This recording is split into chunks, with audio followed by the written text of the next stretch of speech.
Guys, Roland here. I'm super excited for this conversation we have prepared for you. With me is an amazing guest who is going to be telling us all about past life regression therapy work and some about life between lives regression therapy work as well. And you'll get to meet her right after this.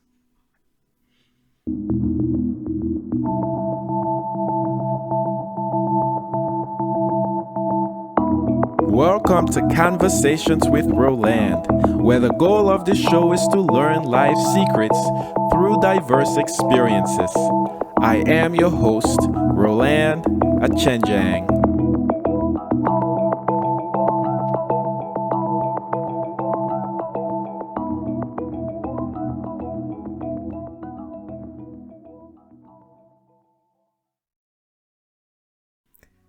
Guys, welcome to another episode of Conversations with Roland. As always, I am super excited to record these conversations, and today's no different. My guest holds multiple certificates as a hypnotherapist, a past life regression therapist, and a life between lives regression therapist. We're going to learn a little bit about all of these throughout the conversation, but it's fascinating that in her work, she employs a transpersonal approach to healing. This includes healing every aspect of who we are, including our body, mind, and spirit. It's my absolute pleasure to welcome Rebecca Geracitano to Conversations with Roland. Rebecca, welcome. How are you? I'm doing really well today. Thank you, Roland, for having me on. It's such a pleasure to meet you and go over past life regression work. Likewise, it's a pleasure to meet you. This area of, I would say, experiences that we can have as humans on planet Earth is super fascinating. It's been one area I've been fascinated with for a long time, particularly more so after I started meditating and having some really interesting experiences. And I thought, whoa, if there's the opportunity to do this, I should learn more about it. And I'm glad that I was able to connect with you and you're willing to come on and tell us what you know about this sort of work and experiences. Yes, absolutely. Yeah.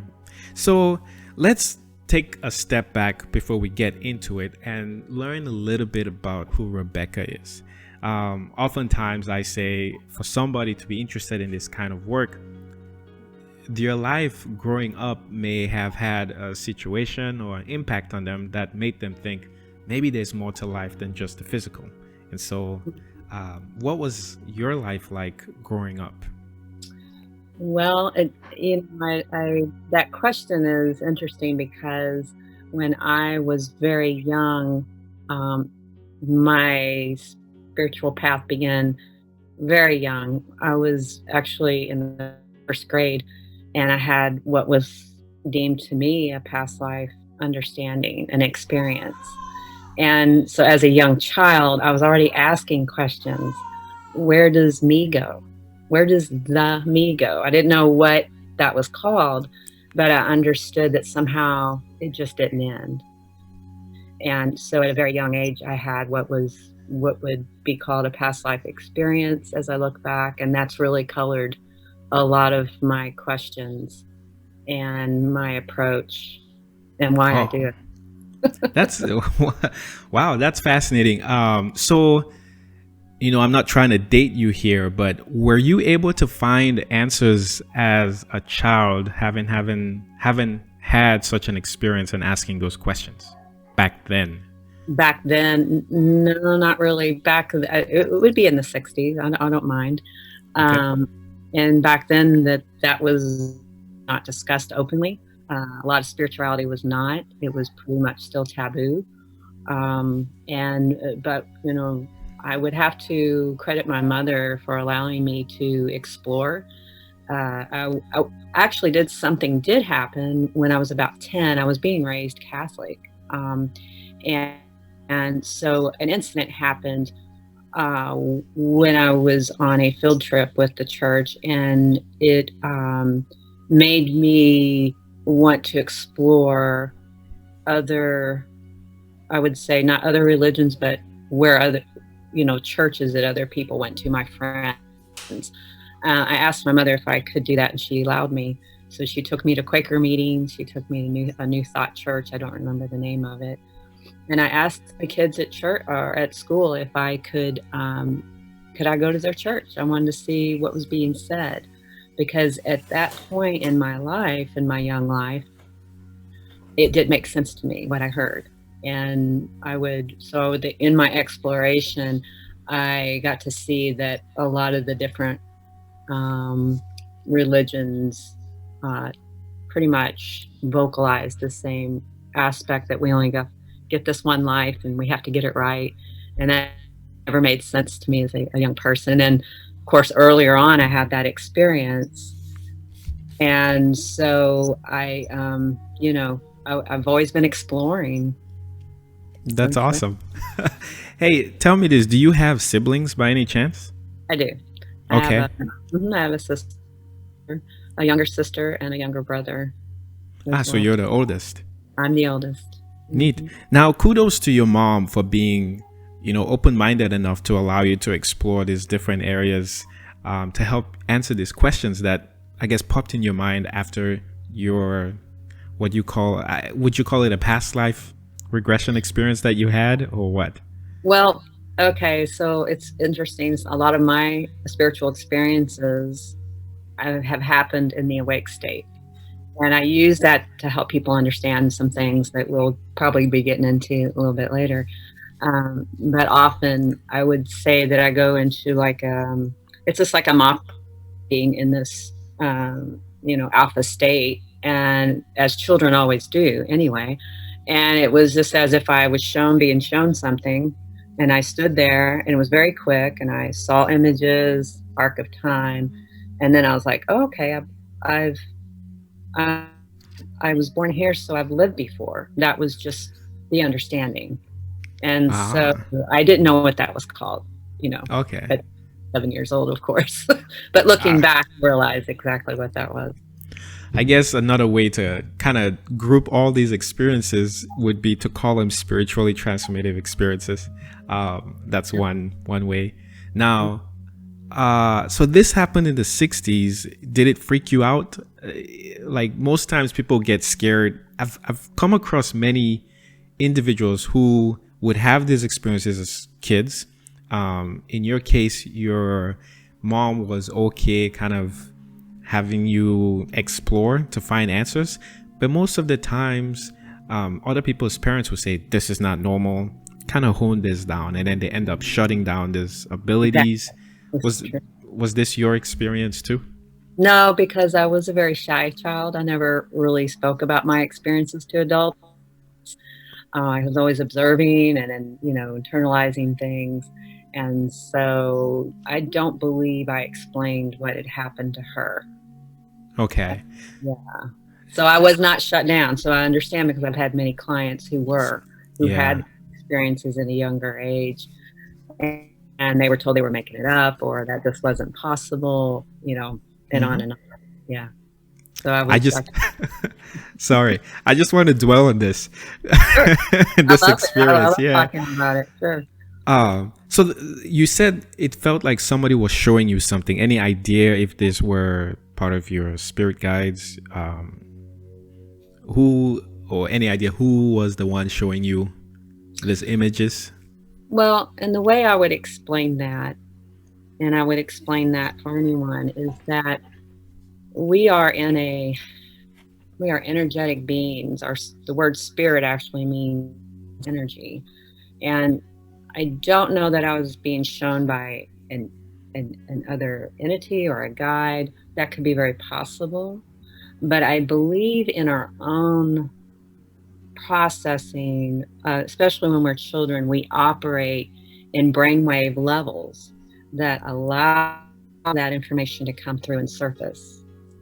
So it could be very possible, and I'm kind of leaning on that side, though I do fully believe that there are guides and masters around us wanting us to see and understand things, that we can also, with our own meditation, doing certain things to access that nice alpha state to operate in and receive that information. Where children, at my time when I was young, as all children, we operate in the subconscious state. We're very close to that information. And most children see it, they know it. But again, just like you said, it gets shut down. Yeah. And for me, it wasn't, because I was never told it was wrong, because I never talked about it. Okay, neat. Now, did you have any experiences with imaginary friends by any chance? Um, no, I did not. My experiences were mostly in dreams. And also, I felt presences around me sometimes. That's the kind of experiences I had as a young person. Um, and say that question again. Oh no, I was wondering whether you had imaginary friends because that's Okay. another area that Yeah. I usually did kids not. would delve into. No, Yeah. I didn't have imaginary friends. Okay. So, this happens as a child. You're exploring, for answers. What what were your teenage years like? So, you know, following that incident, and I read a lot of books on astrology, anything I get my hands on as a younger person. I went to the library a lot. I spent a lot of time at the library. In those days, we didn't have the internet or Google or YouTube or anything of that nature. So books, many books. So as a teenager, was continuing to have experiences, especially dreams, and that was very intriguing to me as well. And so I was doing meditation when I didn't even really know what that was. I would have a process I would do to go into a meditative state. And but yeah, so as a teenager, I was like any other teenager, off running around with my friends and having fun, and you know, loved to bicycle, and I was outdoors a lot. So I was a typical teenager, but there was always that side to me. I didn't discuss a lot, but I had still continued to have experiences, and I was still searching and developing and evolving and learning. And it wasn't truly until, um, actually in my 30s, when everything kind of really took place and took hold with my path. Ah, it's like you're reading my mind because my next question was, when were you in a place where you were comfortable enough to discuss this and then really dive into it to the point where now you're offering such sessions and you've had, multiple trainings and certifications through the Atlantic University, which is a pretty cool university. It's an online university where you can learn a lot of these modalities. And you've also worked with Dolores Cannon. So if you don't mind just telling us real quick what happened in your 30s that solidified this for you. So I had two small children, and I was married in my 20s, and I was still reading my books. So in my 30s, my early 30s, I became a single parent. And so that did propel me forward after I was divorced and a single mother, really on my own. And that search became even deeper. And I realized I wanted to help others. I knew I wanted to help others. In that search, I became part of an Edgar Casey group, and that really helped me become more balanced in my spirituality, and understanding I needed a daily spiritual practice so that the right hand and the left hand were speaking and coming together, and coming into balance. So so I was in a dream group as well. So I was in several groups that were very supportive, and in that dream group, I did a lot of healing work. Actually, the Atlantic University is where I got my master's in transpersonal studies, and the dream work was actually part of that culminating project or thesis that I did for that master's work. And so that was actually a part of it. And then I decided to again do my master's in transpersonal study. and decided my focus would be on regression because of my experiences as a younger child, and seeing that though traditional therapy is good for people, that I wanted to go deeper. I knew the answers are within us. They were within me. And all the experiences and the healing work I did for myself through the work, I knew I needed to help others in that same way. Oh, okay. Man, so many things there. And one of them is the whole idea of experiencing healing with the work you were doing to yourself. And I can relate to that too. Two things. One is the idea that you were meditating and didn't even know you were meditating. That was totally my experience. And then also the healing. I mean, I was self-healing in ways nothing had prepared me for. And so then I thought, if I can do this, I can certainly help somebody who's interested in doing this without necessarily imposing my will upon them. But that's neat. And yeah, kudos to you. I know going through a divorce is not easy, but you pulled through, and here you are having a conversation with Roland. Yeah. Something popped in my head real quick too, because you are in the Louisville area in Kentucky. Mm-hmm. And this area is pretty fascinating. I know Edgar Casey is from Kentucky as well. And the folks who channeled the Law of One material, who channeled Ra, I don't know if you're familiar with them. They're also here in Louisville, Kentucky. And have you always been here doing this work, or did you relocate from somewhere? Actually, I grew up across the river in Jeffersonville. And at a young age, at 18, I left home, and I was actually in the military at one time. And that's where I was first married. I lived in Germany for 8 years. And then when we came back, we went to Colorado. And then after I became a single parent and moved back here, was where my parents lived in Louisville. And so, yeah, that's why I ended up here. So I am actually from this area. Long answer. No, that's great. The reason I was really asking is because it's been fascinating for me to learn how much of this, I would say, expanded information has come from this area. It's really interesting. It is. You're right. Yeah. Edgar Casey is one, and I believe the Atlantic University is actually a continuation or rebirth of the work that he started doing. Yeah, he actually, Edgar Casey, he's the one that developed the the ARE, the Association of Research and Enlightenment. He founded that organization. And within a couple years after founding that in 1931, by 1933, they had opened Atlantic University. So those were the early days. When I attended, it was regionally certified, and now it is fully. So it's, so Edgar Casey founded all of that. And so a lot of the work I do is based on the premises of that healing type of work. Neat. That's great. So let's get into it. I mean, you set us up really well, and then I took us on a little bit of a digression.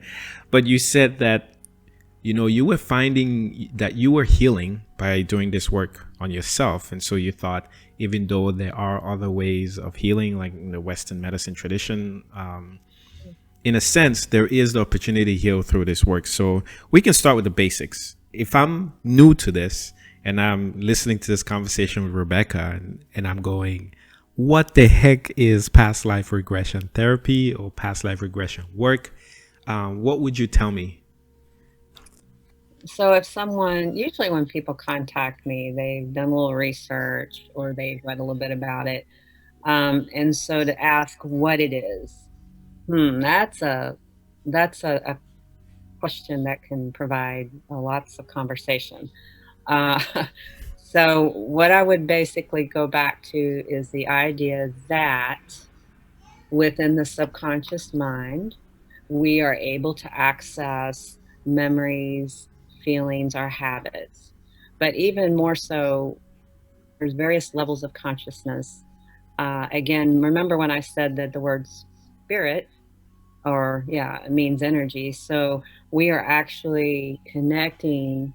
I see past life as energy connections of other times that are still active within us.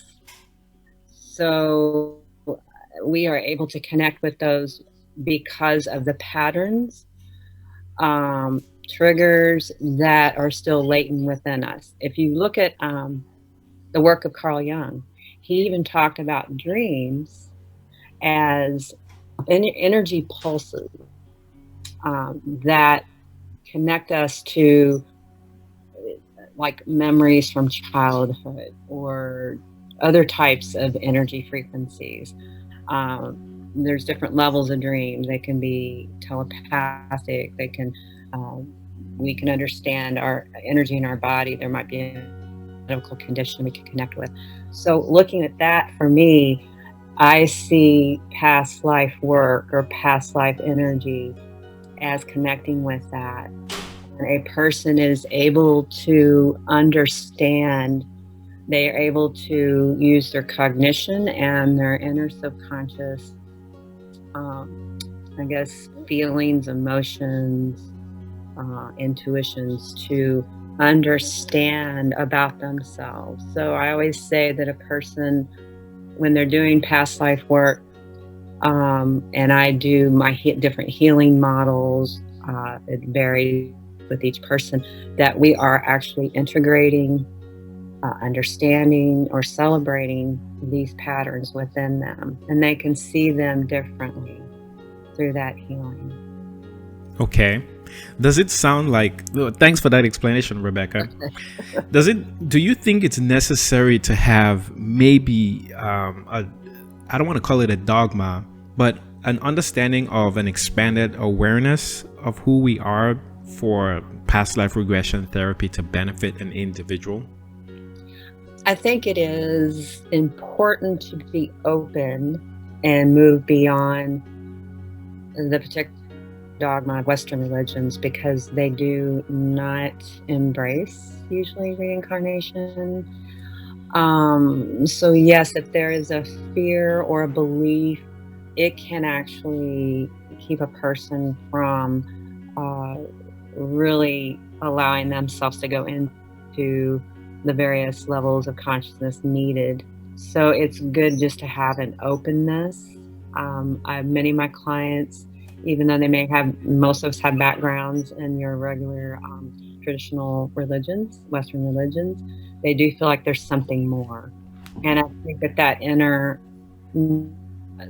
feeling of, I know there's something more, and they're willing to go outside the box, so to speak, you know. Yeah. That's very important, because if coming in and having a resistance to it won't allow you to go very far. Can you talk more about how or why that is the case, where a resistance would hinder your progress? Okay, so I usually have my little charts I show people. I show people my subconscious conscious mind chart. And so on that, when we look at the conscious mind was formed when we were young. But first, and foremost, we were born into the subconscious state. And that can be aligned with the alpha state. So as we grow older, we're taught certain beliefs. So those beliefs in the conscious mind, you can translate that to the beta state, where we judge and analyze, and we also can also reject perceptions of spirituality. If we have strong enough belief systems taught to us, then there's that fear that it's wrong, that it's that this is not the right thing to do. But if a person comes in and they hold a lot of fear, or they have those barriers of religion that creates fear, then that is so if you think about it yourself, if you were afraid of relaxing and perhaps connecting, going into another level of consciousness, And that fear is going to keep you holding on to that conscious mind beta state. And it could be you even do it unconsciously. A lot of resistance is done unconsciously even. So I offer preparation materials to my clients, and I do go over everything pretty thoroughly. So they do understand what hypnosis and regression is and what it is not. Yeah. So this would be a good time to maybe describe what a session would be like. If I say Roland reaches out to Rebecca, I've done my research, and I'm not too apprehensive. I'm I'm ready to work with you. What can I expect? What's the journey like after Okay. contacting you? Okay.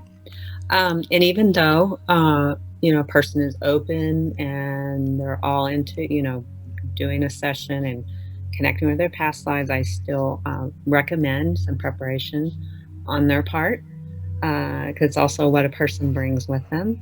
So doing meditation, listening to some maybe binaural beats, and journaling, and really understanding the intention behind doing the regression. What patterns, what are you wanting to know about yourself? Because that's what we want, your intention. Again, our thoughts, our intentions, again, that's energy. So that energy, that intention, is your subconscious mind is going to connect with that. And so once a person sets up their appointment, and they come in, we go over some things again. I'll go have an intake that I have you fill out, and we go over that. Any questions? I go over things just to make sure everything is good with the person, with the client, and then we get started. I do make sure that a person understands that the way they perceive themselves, even in meditation, that can be very well how they experience regression. We're using the same part of the mind. There's nothing mysterious, because we all go into trance states every single day, every one of us. It's just that it's what we allow. So when we say hypnosis, we're using aspects of visualization, counting. So we're using hypnosis to help you relax and go into an altered state. Understanding that when you go into a regress state, understanding what that might be like. I will go over those things with my clients. That's really important, because most often, if they haven't done it, they've watched YouTube videos or they've read about cases and they think it should be just like that. So I want to get that out. I want them to throw away those ideas, because it may be a combination of way they experience it, visually, auditorily, kinesthetically. I've had clients who taste, smell, feel the sunshine, feel the cold. So all those experiences can come in, but I like to go over all that with each person. And then I can go on, unless you have another question. Yeah. Well, I want to thank you for touching on the fact that there is, a level of hypnosis to this. And when you say we go into that state every day, when are you specifically referring to? Is this when we're sleeping, when we're waking up, or in deep sleep?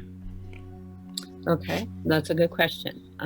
So because that if you look at if you ever go, you can Google a sleep chart, okay, and it'll show that our levels of mind is beta, alpha, and then theta, delta, and we operate in the beta state as we go about our day, but invariably we have what's called circadian rhythms. About every 90 minutes, our mind's going to take a break, and we may sit back and we may daydream. We may think, what am I going to have for dinner, or what am I going to do this weekend? Then we find something pleasant to think about. So we daydream. That's an instance of going into a trance state. So it's a light trance state, but because our eyes are open and, we're kind of in between. Another one is highway driving. If you've been on a long drive and you forget where you are, Yeah, gone into I should laugh. the alpha state. Yeah. We experience it when we're watching a movie, and we connect with our emotions and our feelings, and someone walks into the room and talks to you and you don't hear them because you are in a focused inner state of awareness. That's another type of trance state. So there's various degrees once we close our eyes. When we lay down at night, we go into what's called the hypnagogic state. And so we're kind of awake, but our eyes are closed. We may start seeing images because we're going into the alpha state, which is the dream state. And it's where we begin to connect with the inner mind. And then we fall asleep, and it's fast after that. We go down through theta and delta. So even during the nighttime, where we are moving through those cycles. And so during the day, yes, we move through those cycles too, even though we may not notice them. And many times people, when they go into the alpha state and they're daydreaming, they may have some inner experiences. People may brush that off and say, well, I wonder what that was. That was interesting, or that was weird, or what have you. So, that's sorry, go ahead.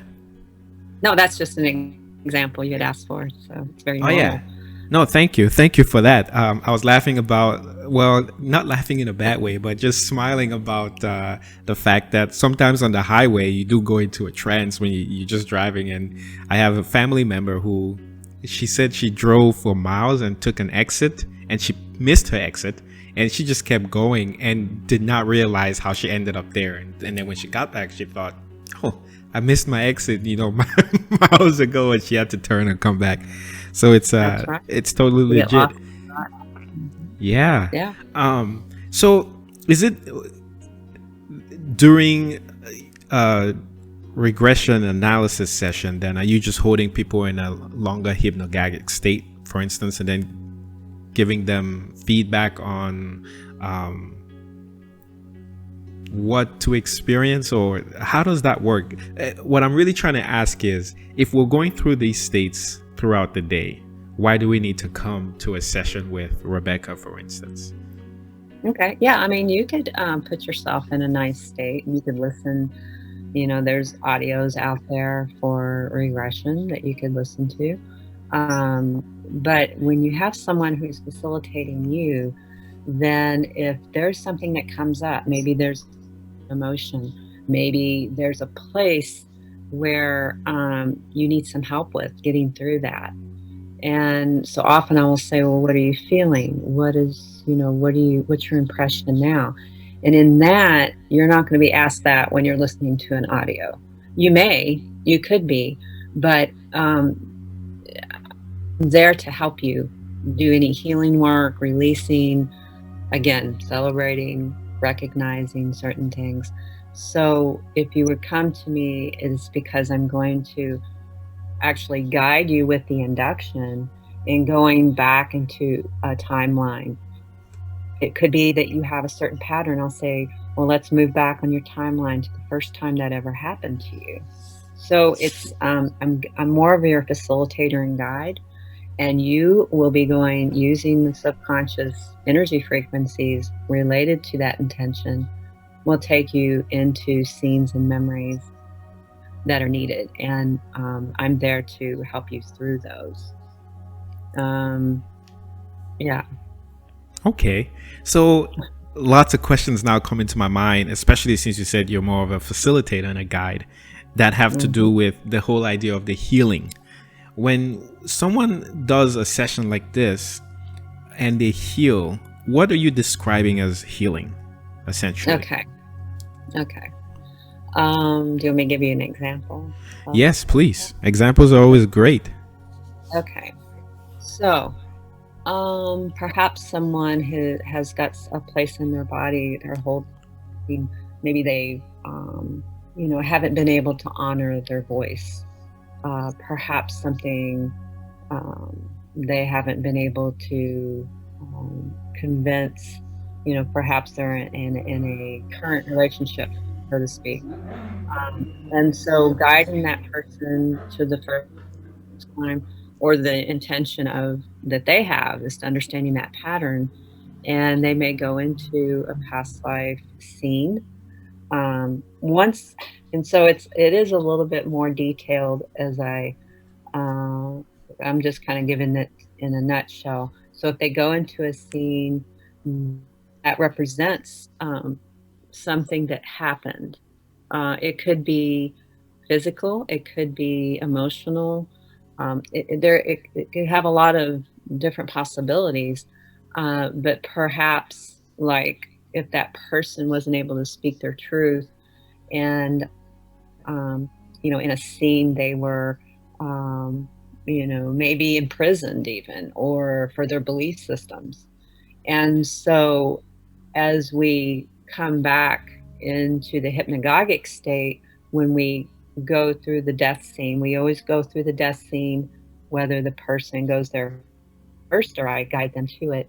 In that place is where we can do the healing work and understand, okay, d- um, is there any residues that were brought forward from that life that you're ready to release? Even before I even do that type the healing work at the end, usually that recognition, there is some cognition that, okay, that happened to me, now I get it, I can release it. And I've seen people, I had a lady I saw years later, she told me, "Rebecca, ever since that session, I no longer have that issue." And so, of course, to protect her privacy, I won't go into You won't a go lot into of that. detail about that. But Yeah. So when you say healing and releasing, uh, what does that mean really? Especially because we're working with energy. So how does someone release energy? How does someone heal energy? and often it is simple, is as simple as recognizing it. Think about how when you understand something and you get that aha, that opens you up. So if a person is in a regress state in their subconscious and they connect with an emotion, and when I say release it, they're able to express it. So maybe there's actual emotions, tears, there's maybe anger, or maybe so they connect with it. And in that connection, in that awareness, most often we're able to release that energy, that pent up energy. So it's when we're bottled everything up in our bodies is when illness occurs. Edgar Casey called it dis-ease. It's where we are not at ease within ourselves, and it can create dis-ease. So we are getting in touch with that. And when I say release, we naturally release things that we have an awareness of, if we're ready, to Yeah. release. Okay. I like that. Many times I always gravitate to healing as unconditionally loving and accepting. And I think that the mentioning of cognition is also important because you cannot unconditionally, not I'm going to say you cannot easily unconditionally love and accept something unless you have a full, maybe 360 understanding of it, where you can see it from multiple perspectives, Hmm. and also view it as not a punishment per se, but an opportunity to learn and appreciate another's perspective. And that helps you heal. The aha, like you mentioned, that's huge. Oh, okay, so this is why. And in my experiences, especially during meditating, I always end up smiling and laughing and thinking, oh, wow, okay, now I get it. Ha ha, great, Right. Tearing up is also legitimate. I tear up quite a bit and I yawn and also burp.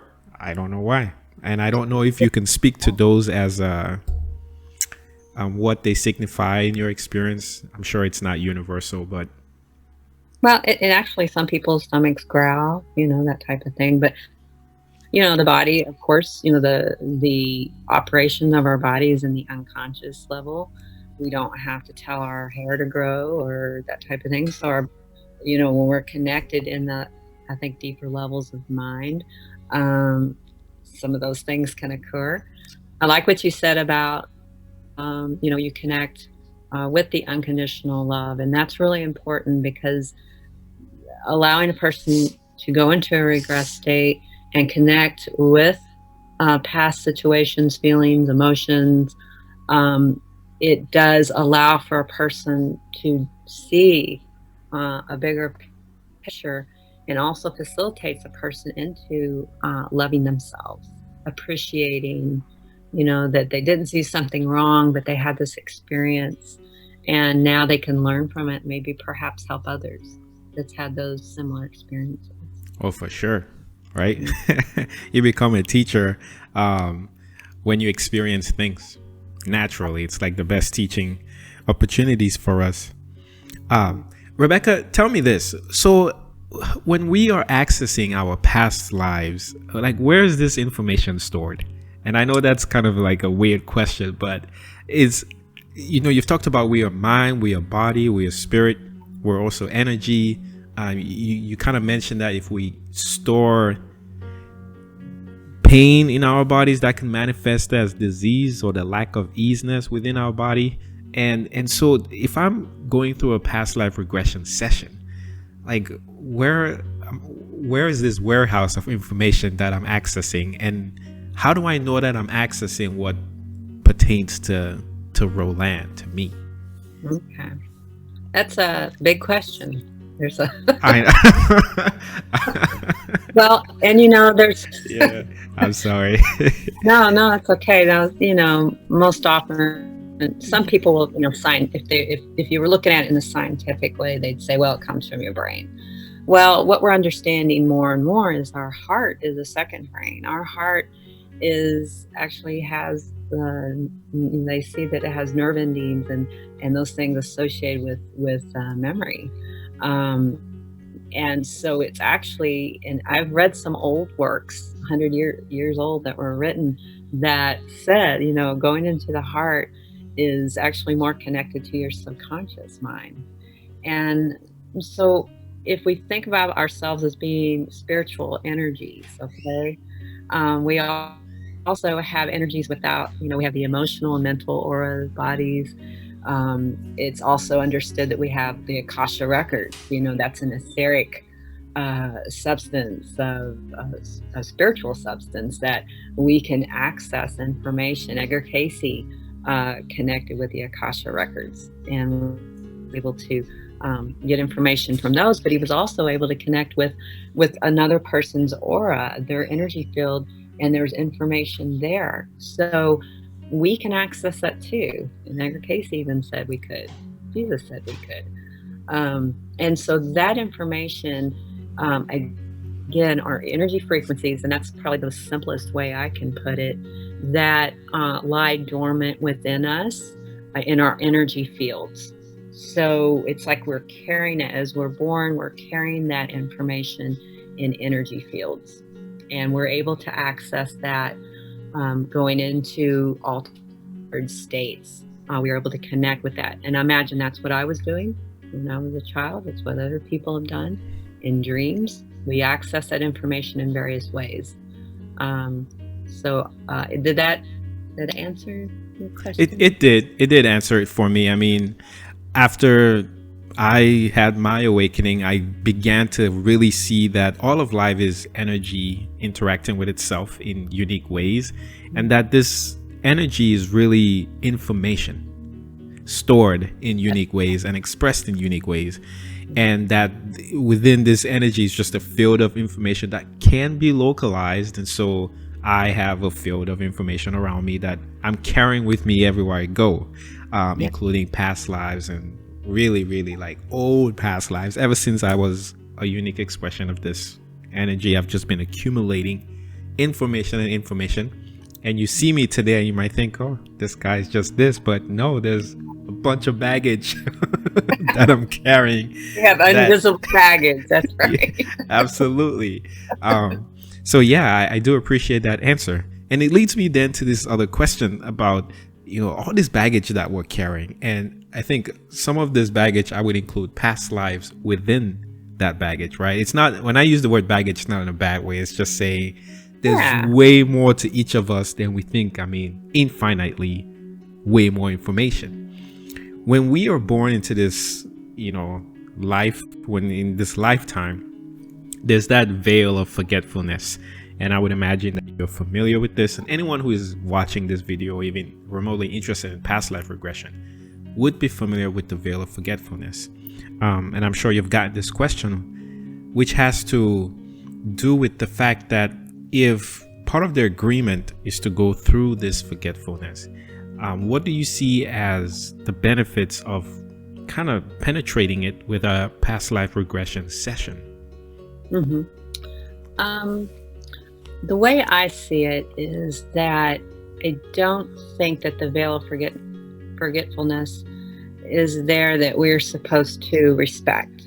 And I don't mean that in a negative way. I mean that it is just there, and that we have the ability to access it, that we can go into different levels of consciousness in the alpha state, the theta state, and we can access that. I don't think we were contracted not to remember, if that makes sense. I think all our guides, our masters, Master Jesus, I think our master teachers wanted us to understand who we really are, and that we are able to access all our gifts, our talents, all of the things that we need to heal. They're there for us to use. And so I believe that that is a gift that we've been given, that we can remember who we are. Okay, yeah. And then also, there are some people who do access this information, but not consciously, like going to a session with you, for instance. And you're one, actually. You just mentioned when you were 5 years old, you had this vision. You saw images that you were able to then translate as, oh, I've been here before. This isn't my first time in this rodeo. Right. Yeah. As a facilitator of a session, how do you validate the information that the client is sharing with you? Yeah, that's a good question you had asked earlier. When you say validate, so yes, in our Western world, we want to measure it. We want to, Google it and see if that really existed, that type of thing, which is all good. And you can do that. The validation comes within the person. And most often when they come back, they'll either say, oh, that was real. Okay. When we can say something is real, it's because within our own inner heart or our own inner abilities of intuition, we have a knowing that something is real for us. That's where that validation comes from, is from within the person. Okay, that resonates with me. Yeah. And now there are some people, and it's not often, it's not all the time, I do ask if there's a name that you hear being called, what would your name be, or what is that name? So of course it depends upon the person, the way they process. And so names can come through, dates, places, but it's not very often where I have people who actually have first name, last name, dates, places. But every once in a while do, and they will research those and get some their validation that way. But most often it's through the understanding and connection in the heart where they get that validation. Yeah. And that's what I also refer to as a knowing. There's a knowing that no one can challenge, right? Even even you as a facilitator, you might say, are you sure? And you're like, yep, trust me, I'm going through the experience, I see it, I know it. Absolutely. And yeah, I can relate to that. You mentioned when they come back, and it got me thinking, how many sessions do you usually have with an individual? Oh gosh, it truly does vary. I know you had mentioned I do a life between life regression, also do what you had mentioned about Dolores Cannon, and that's quite popular, the quantum healing regression technique, they call it. And so it really depends. A person may come to me because ultimately they want to do a quantum healing or a life between life session. Those are longer, much longer sessions. And so they may say, I want to come and do just past life regression. So again, there's the 2R, there's the 3R regression that have different components to it. I also offer a 1.5 hour session if a person is concerned about not being able to be regressed or go into hypnosis or what have you. I do a shorter session and we do a little practice regression, or so they can get a feel for it and understand they can. So that's where that will vary. A person may come in for that, and then a month later may have a past life regression scheduled. And they may wait 6 months and come back for a longer session. So it can really vary. Okay. And you answered a little bit of the next question I was going to ask, which was how long are these sessions? And they vary depending on which sort of technique or therapy you guys are Technique doing. Or, the intention behind it. Yeah. Now, can you quickly describe how each varies? Because I would lump them all together, past life regression. Well, not necessarily. Life between lives. That one I've read. Journey really of Souls. Yeah, that was. I can kind of tell the difference between past life regression therapy and a life between lives regression therapy. I think that one sounds really fascinating. And then, of course, the quantum healing, and I think that was Dolores Cannon's teaching. So, how would you differentiate three of them? Those three? Yeah. So the past life regression that I've done since I started my business 10 years ago, and actually when I went through my first training in 2005, that's the process I learned, and I really loved it, and then I still do it quite a bit. And that's the 3-hour session where I move through the current life, and then we move, to where a person can step into a couple places and memories, get their feet wet. They also may connect with patterns that showed up from another life into this life. And so we move through this life and through the womb, and to connect, do some work with the mother's feelings, and so that can be part of that, and then move into the in-between space, or the spiritual space, where we can connect with a guide or our higher self for a message, and then we proceed into past life. So that is a 3-hour session. If a person just simply wants past life, we can do a 2-hour session. And then to differentiate between the life between lives, we actually are that's a long session. So we're moving, we touch down in the current life once, move on through to past life. We work through a full past life. And then once we move to the end of that life, we segue into the gateway. And so now you've got that part, we move on into the gateway of the in-between space. So there, it's more of I would say, an active experiential, of where you are, it's more of a visual of seeing your soul group, or experiencing your guides, and go through places of learning, and ultimately to your counsel. And you would actually, the client would bring a list of questions they're trying to understand about themselves. So it could be in any aspect: career, relationship, diet. It can be about anything. And so that's a pretty long session, the life between life. The quantum healing regression, to be compared, is basically moving to a place, whether it's in the current life, past life. The way Dolores has it set up, a person can go to a life on another planet.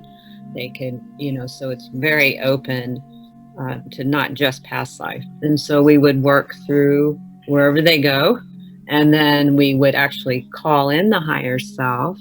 We're actually, in the life between life, we're working with your higher self, but in a different way. And in the quantum healing, we're actually asking permission to speak and ask questions that, again, the client would bring to the session to go over and ask the higher self. Most often, many times, the past life regression, or wherever they went, answers some of those questions, but then we can pull that information into our discussion with the higher self. And so quite a bit of information come from the longer session, when we are in the higher self, or talk with our counsel and our guides. Is that, I know it's quite a bit. Yeah, it is quite a bit. I mean, it does make sense. So time wise, and I would say, yeah, investment wise for how much work you want to do, it sounds like the life between life regression is going to be your most intensive. It's very intensive, and you want to have your own understanding of being able to honor what you receive in the subconscious, and really have a good feel for going into a altered state and sustaining that altered state for a length of time. Those sessions, the first part of those two, the quantum healing, life between life, we do spend extra time going over all the questions, and in that it's a really good process to talk over those things, because again, your subconscious is being alerted. Your higher self is almost like activating that energy. You can always call it a ball of energy that you can take with you, that helps the subconscious connect to where it needs to go. Okay. So, yeah, sometimes those can be 5 hours, those life between lives, and that's from discussion all the way to the very end. To the very end. Yeah, it's a whole interesting. Now, when we mentioned where you are, you're located in the Louisville, Kentucky area. Are these sessions that you can provide remotely? Some of them I can. If we do regression on Zoom, I do remind the person that they should have a place where it's quiet, where they can darken their room. They won't be disturbed by pets or children. The sound is good, that's, quiet. So those are things to keep in mind. I believe that in person, of course, we could share energy through the screen, of course. But being in the same room offers a good quality. I think that's a bit superior to Zoom. But again, I've done them on Zoom, and they're good. They can be very helpful. Yeah, I would imagine. Yeah. Okay, pretty neat. That's good to know, because anybody who's watching, and if you're interested, please connect with Rebecca, of course. I'll have links to her website, integrativemind.com, and you can connect and book a session. I know I'm interested in one. I'm gonna just throw that out there, and so we'll talk more and see if we can get that done. Now, have you personally had one of these sessions? Sure. Oh yeah. Okay. Yeah, I've did them through my training. When I went through training, I've had quite a few, and of each kind. And more recently, I've been collaborating with a couple hypnotherapists who are not located here; they're in other states, and so I've had some further work done, and so that's been nice, because it's been a while. Before that was just recently, and it's been a while since I've had regression. But I've had my life between lives was it was a pretty amazing session, and in that session I recorded it, and I remember going back and listening to it, and in many ways I remember the major things that happened in the session, and then I realized there were many things I didn't remember. So I do record all the sessions, so that if there is that dip into the theta state where we don't usually remember things, then that's recorded, so that you can say, oh, okay, I don't remember that. But so, and that's another thing too. Only about 20% of people really go into the deep theta state where they don't remember anything. Most often it's a combination of deep alpha, and then again, just like we do this during the day, we do this at night. We also do this during the regression time, where we may go from alpha to deep theta, we come back up. So there may be places we don't remember, things. So it's recorded. Okay. No, that's good to know. Now, as far as going through a session like this, have you had any clients, or are you, as a facilitator of these sessions, concerned about what people might term negative energy, or your body's being possessed by entities during, a hypnagogic state, for Yeah. instance? Yeah, I mean, it's a good question because I think people do have some they don't know. Hmm. Hmm. But no, it's a safe process. I've never had anything, happen where a person, unless they just truly believe in being possessed, I think there has to be a belief there. And then in that case, there's probably nothing I'm going to do or say that's going to take them out of that belief that they might be possessed. You know what I mean? Like I Yeah. was saying earlier about our beliefs that can cause resistance. It can cause, it can cause a person to be afraid of that type of thing. But, I don't operate within that frequency. I don't feel like my sessions are about, that higher level of love and compassion. And that's how I operate. And so I truly believe when we operate in the higher levels of love and compassion, that's what we receive. And so, a person has to be careful what they're operating within, what belief system that they're operating within. Yeah, and that does speak to the topic of who may not be a good candidate for this sort of work, right? And Right. I know before we spoke, if you don't mind sharing more, besides folks who may have these limiting beliefs, there are also folks who may have medical conditions that you would say you might not be a good candidate for past life regression work. Can you tell us what those are?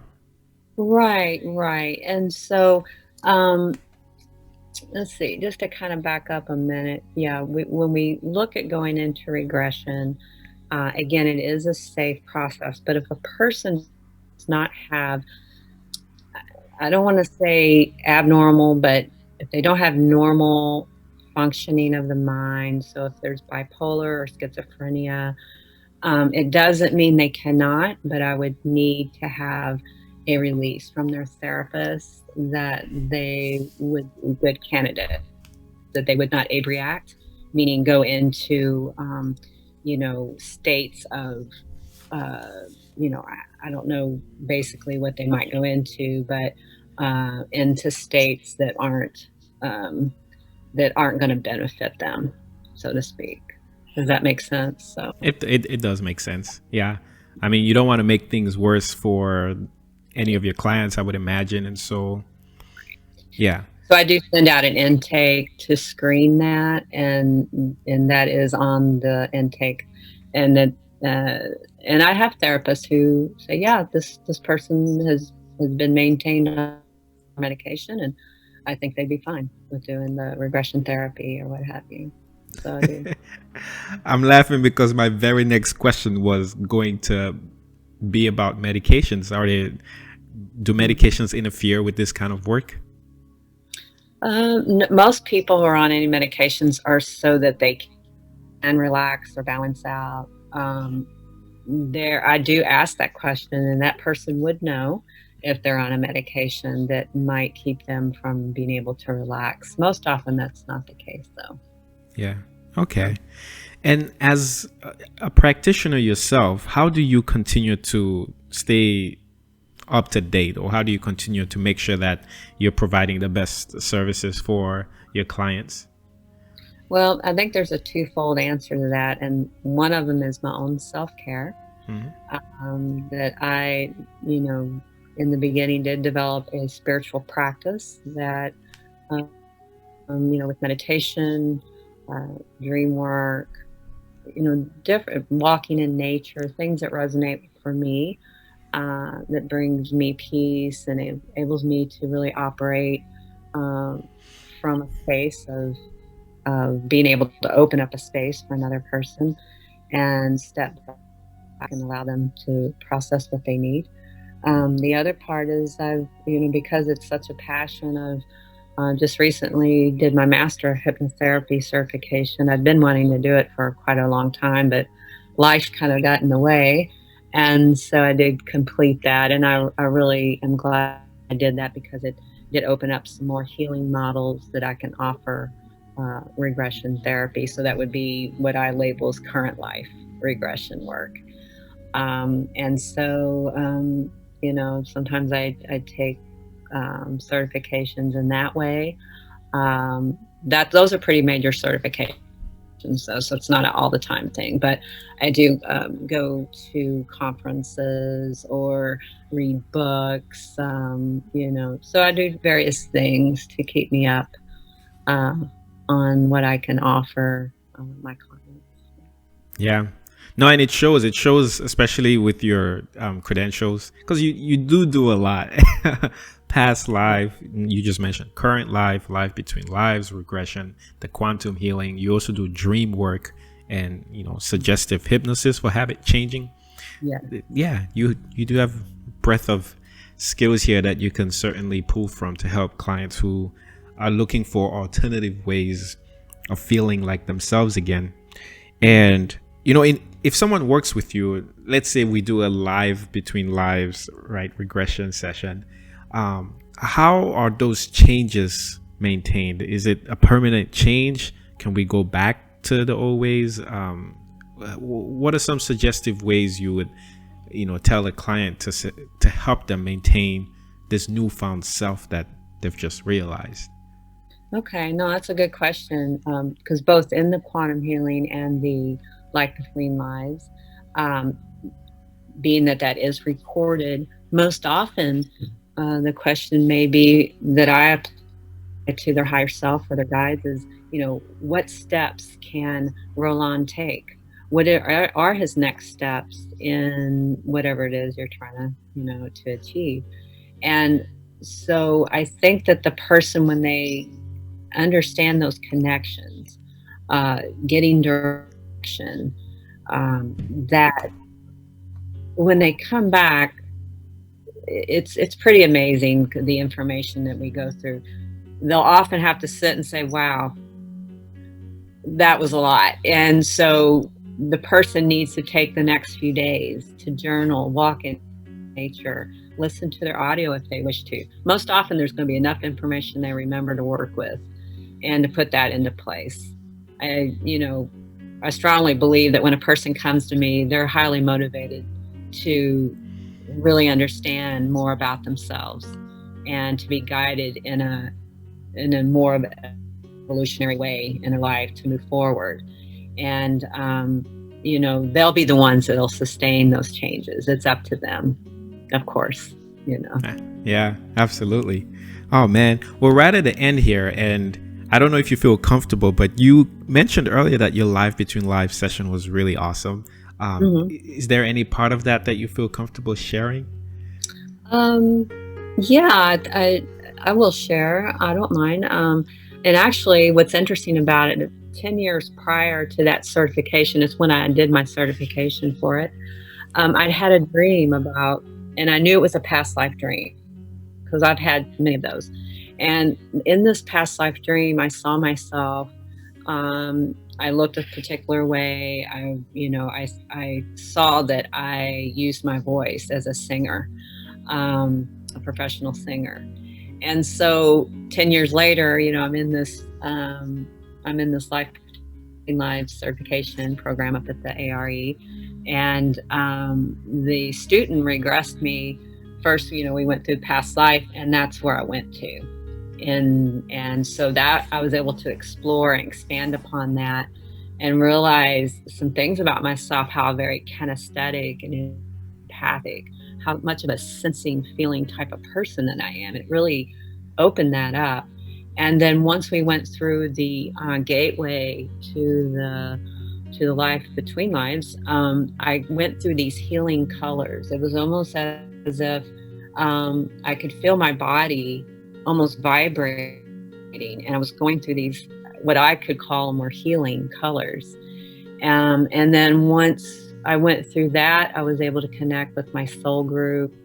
And a person may connect with their soul group and actually see people they know who are still incarnated on the earth plane, because we only bring so much of our energy into our incarnations. If you read Michael Newton's books, we bring only so much, and we are able still to discern those spirits that are in our soul group, and we can identify them with the various colors. And so people do actually experience that in various degrees. There may be variances in the way they experience it. So there's the places of learning. I went to Akashic. It was like a building. There was an old building, old temple, and then there was like a new section. I remember thinking, wow, that's a new area or something like that. So I did go through that, and then to my council where the beings, there was 3, and I recognized them from an experience I had in high school. So again, all through my life, I'd been having experiences. I didn't know who they were before, but now I met them. So yeah, so that's a bit of my own life between lives experience. Oh, wow. That's neat. It's so insane. This entire conversation, you've been answering questions before I ask them. This is like the 4th or 3rd one. Because before, as soon as you said you connected with your soul group, the question popped in my head. Oh, I wonder if you recognized any of them in your current incarnation here. And of course, you just said, oh, if you read Michael Newton's book, sometimes you might be familiar. And then you said you did. Magic. I love it. Oh, that's cool. Makes me want to do one like tomorrow. Find out what I can learn more about myself. Yeah, I would be honored and overjoyed to do that with you, Roland. So I think that would be a wonderful experience. I think so too. Yeah. So. Well, that's a really nice wrap. We're right about an hour here, a little bit over, and yeah, so that's great. I think you answered just so many of my questions about past life regression. And for anyone who's listening, I hope that this was informative for you. As you heard, Rebecca can certainly work with you remotely if you feel comfortable, which I would encourage it. Certainly connect with her. I will have links to her website in the notes section of this podcast. It's integrativemind.com. She's also on Facebook, and I'll have links to her Facebook page in the notes section of this podcast as well for you to connect. And with that, I don't know. Sorry. It's actually integrativemind.net. I'm sorry. Oh. Integrativemind.net. Yeah. Yeah. Thank you for correcting me. Integrativemind.net. And I'll make sure I have the right one in the notes section of this podcast. And yeah, before we close, I don't know if there's anything else you want to add, Rebecca. You've said a lot, and this was awesome. I could add a lot more. If anyone has questions, please feel free to email me or give me a call. We can schedule a phone consultation, as I'm not always available by phone, because when I'm working with clients, my phone is off. So yes, if you have any questions, because I know that there could be quite a few more that this may have elicited. So I'd be happy to answer them for anyone. But thank you so much, Roland. I really appreciate this time, and it's been a pleasure talking with you and answering all the questions you've had for me. Likewise. Thank you. Well, guys, you know how to connect with me, Roland at Achenjang.com. The book Who and Why You Are is available, audiobook, paperback, and electronic. And besides listening to this amazing conversation again, which I encourage you to, I'd invite you to create an amazing day. Wonderful.